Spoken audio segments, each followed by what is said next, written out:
আজকে বানাচ্ছি তাড়াতাড়ি করে কাঁচা লঙ্কা দিয়ে চিকেন। তো আমি সিম্পল এটা বানাবো, কিছু করতে হবে না বেশি কিছু। তেলের মধ্যে আমি ফার্স্টে পেঁয়াজ আর ভেজে নেবো। পেঁয়াজের সাথে একটু কাঁচা লঙ্কা, আদা, রসুন আর টমেটো কুচি নিয়ে নিয়েছিলাম। আর গরম মশলার মধ্যে জিরে একটুখানি, আর তার সাথে ব্ল্যাক পেপার আর দারচিনি গুঁড়ো নিয়েছিলাম, আর লবঙ্গ নিয়ে নিই, এলাচ আর একটুখানি শুকনো লঙ্কা, ব্যাস দিয়ে ভালো করে পেঁয়াজটাকে ভেজে নিয়েছিলাম। আর ভাজা হয়ে গেল, তারপরে আমি ব্রাউন করে নিয়েছিলাম। আর এটা মাংস ছিল, অল্প ছিল, তো হলুদ দিয়ে ভালো করে মেখে রেখেছি, আর কিচ্ছু দিইনি, সামান্য।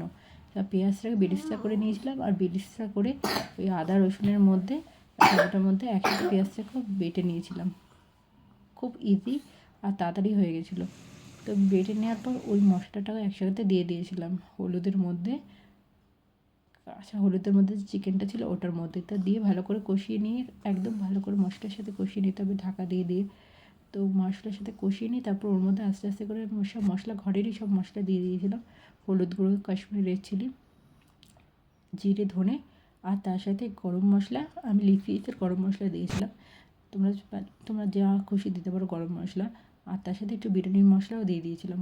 আর একটুখানি ভালো করে নাড়িয়ে চাড়িয়ে খুব ভালো করে কষিয়ে কষিয়ে ঢাকা দিয়ে রেখে দিয়েছিলাম। আর কাঁচা লঙ্কা অনেকগুলো দিয়েছি, যেহেতু পুরো কাঁচা লঙ্কারই ব্যাপার রেসিপিটা। আর কাঁচা লঙ্কার ফ্লেভারটা খুব আসলে, আমি আলু ছাড়া করেছিলাম, গরম জল দিয়ে ঢাকা ঢাকা দিয়ে দিয়ে রেখে দিয়ে করেছিলাম। আর খুব ইজি। আর নুন আর মিষ্টি সামান্য যার যার যেরকম লাগবে, আর ঢাকা দিয়ে রেখে দিয়েছিলাম। তারপর ঢেকে তারপরে ওটা একদম মাংসটা কষে যাওয়ার, অনেকটা কষে গেছিলো। তারপরে ঢাকা দিয়ে তুলে একটু ধনেপাতা উপর দিয়ে কুচিয়ে দিয়েছিলাম, তো ধনেপাতাটা দিয়েও ভালো করে আরও নাড়িয়েছিলাম। তো তারপরে নাড়িয়ে সার্ভ করে নিলাম। আর কিচ্ছু করতে হয়নি, ঢাকা দিয়ে রেখে দিয়েছিলাম। তারপরে একটু স্ট্যান্ডিংয়ের জন্য। ভালো লাগলে লাইক সাবস্ক্রাইব করে দিও। টাটা।